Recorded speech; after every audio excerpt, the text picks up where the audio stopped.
like, okay, thank you for being so polite about it. Yeah. Because it's scary getting caught twice, and it's just like, at least you're being chill about it.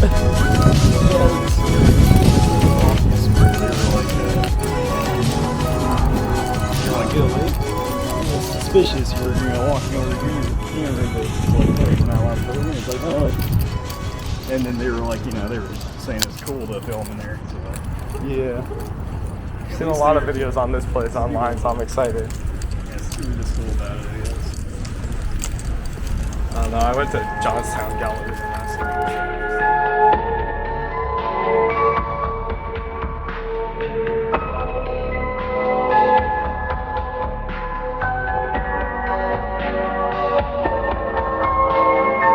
Hello everyone, and welcome back to another video. Today we are taking my first trek out into filming in the state of Indiana, checking out a mall on the eastern side of Indianapolis. Welcome to the vintage Washington Square Mall. As one of the 3 square malls in the Indianapolis area, this one contains the most vintage charm and is also just an 80s classic. With a fun visit that I had with a friend, also with a little bit of an interesting road bump, this was still a very nice mall to check out and was definitely worth the visit. Let's take a stroll through this once bustling property.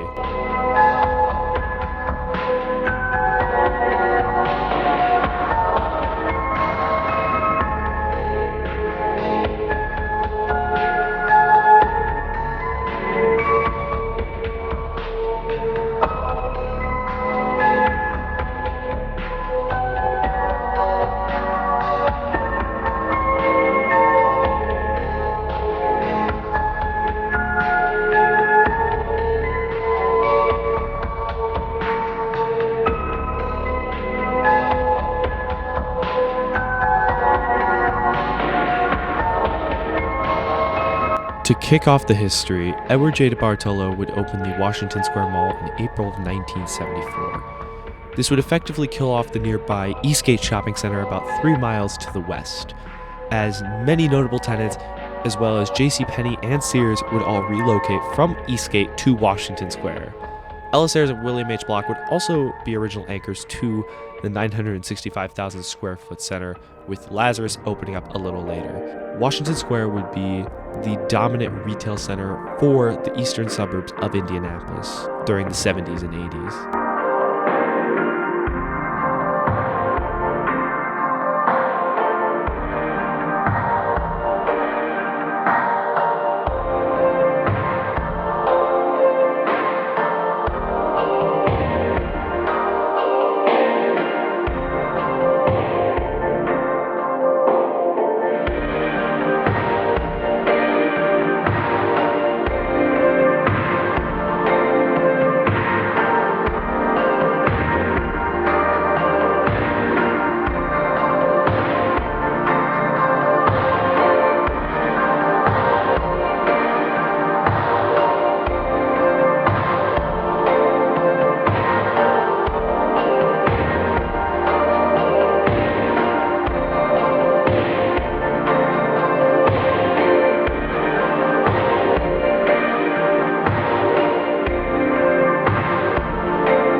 Washington Square Mall would be the third of the 3 iconic square malls in the Indianapolis area, only behind Lafayette Square, which opened in 1968, and Castleton Square, which opened in 1972. This would be the newest one of the 3, and would also feature a lot of distinct 80s architectural features.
The Simon Property Group would merge with DeBartolo in 1996, and ownership would transfer over to Simon.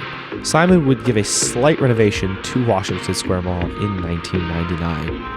However, during the mid-2000s, Washington Square Mall would face a very rough patch in its life, as several stores, including Lazarus, would pull out in 2002, as well as Old Navy, JCPenney, and Macy's.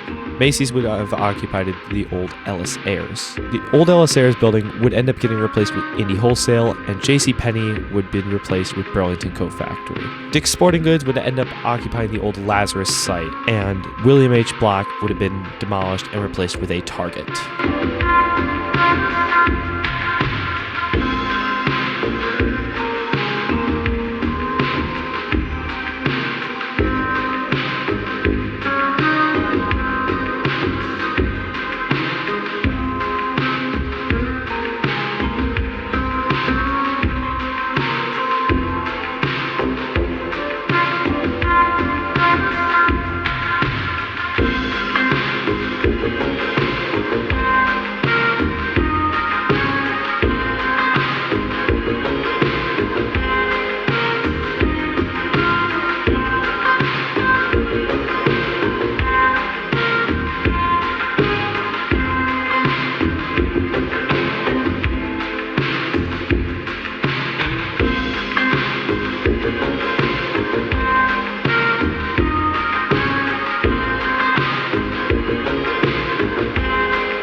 The 2010s would get very rough for Washington Square. 2014 would see Bon Worth, Rack Room Shoes, MCL Cafeteria, and Foot Locker all close out of Washington Square, and 3 of those would relocate to the Cherry Tree Plaza about a mile west.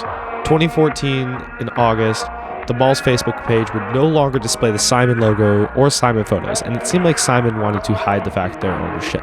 However, it was later announced that Jones Lang LaSalle would be taking over management, and in 2016, Kohan Retail Investment Group would acquire Washington Square Mall for $2.5 million, albeit with Sears closing in December of 2014. Once Kohan became owners, they stopped paying bills on Washington Square, and maintenance would go on the downhill. It seemed like they had a hard time with garbage collection, maintenance, and other basic needs. The mall's occupancy was kept at a reasonable rate though, with small businesses and family-owned shops filling in the empty spaces. And as of October 2018, Washington Square Mall was set up for auction with unpaid property taxes.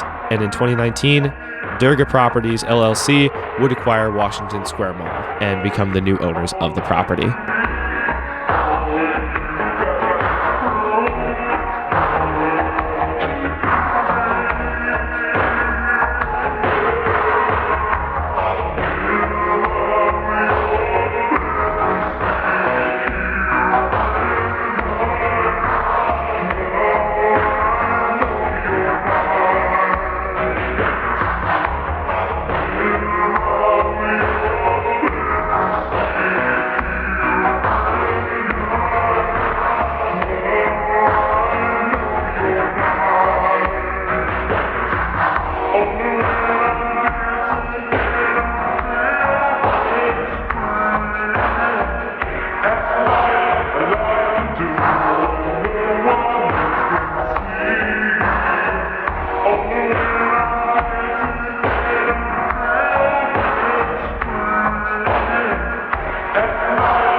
January 2020 would see Dick's Sporting Goods and Burlington Coat Factory both announcing their Washington Square Mall closures, leaving Target as the sole remaining traditional anchor store at Washington Square Mall. However, Target no longer uses their mall entrance. This leaves us where we are today. Washington Square Mall sits as a secondary mall for the Indianapolis area with a lot more family-oriented and family-owned businesses for the eastern suburbs of Indianapolis.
So, when I visited this mall, I visited with my friend Corey, also known as Dashboarderless on YouTube. Be sure to go subscribe to him. He makes some pretty amazing videos. I came into this mall with very high optimism, and I was not disappointed. The 80s aesthetics in here are absolutely incredible.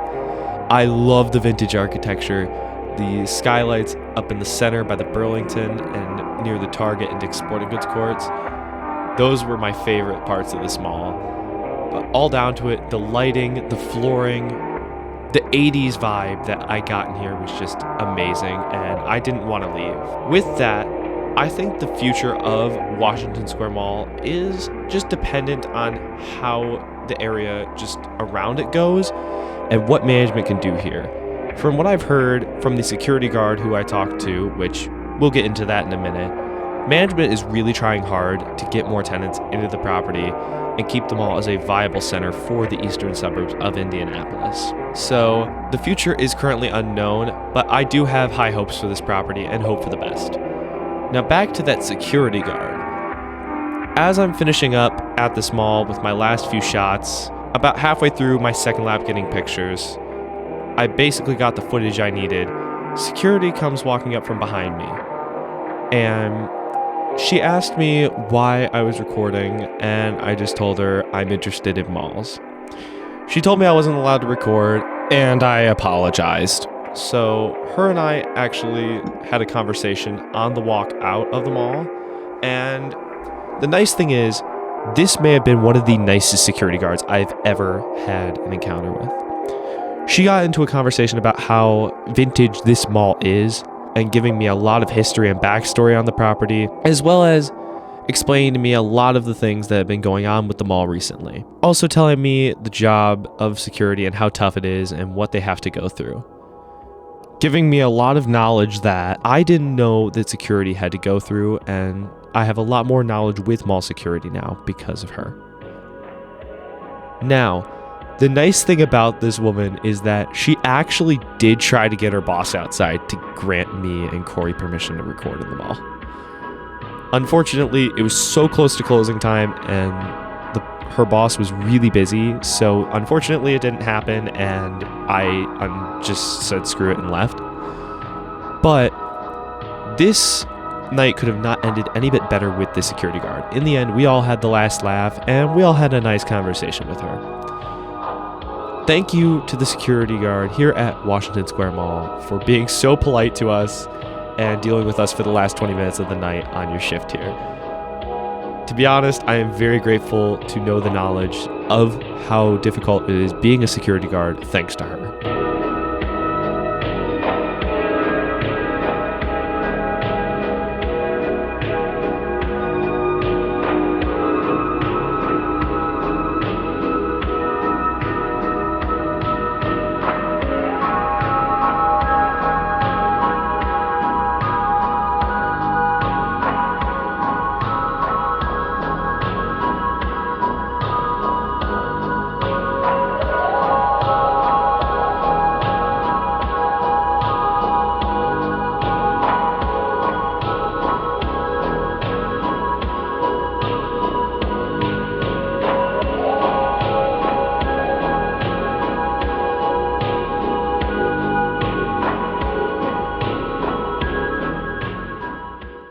Thank you so much for watching my video tour of the Washington Square Mall in Indianapolis, Indiana.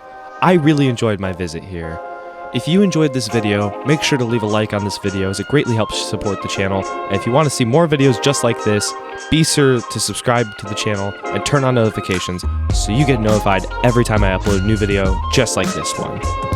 With that, I would like to leave you guys on the question of what do you think the future holds for Washington Square Mall going into 2023? I would love to hear your answers in the comments down below, and I would also love to hear any memories you have at Washington Square if you are a local. With that, I hope you guys have a blessed day and take it easy.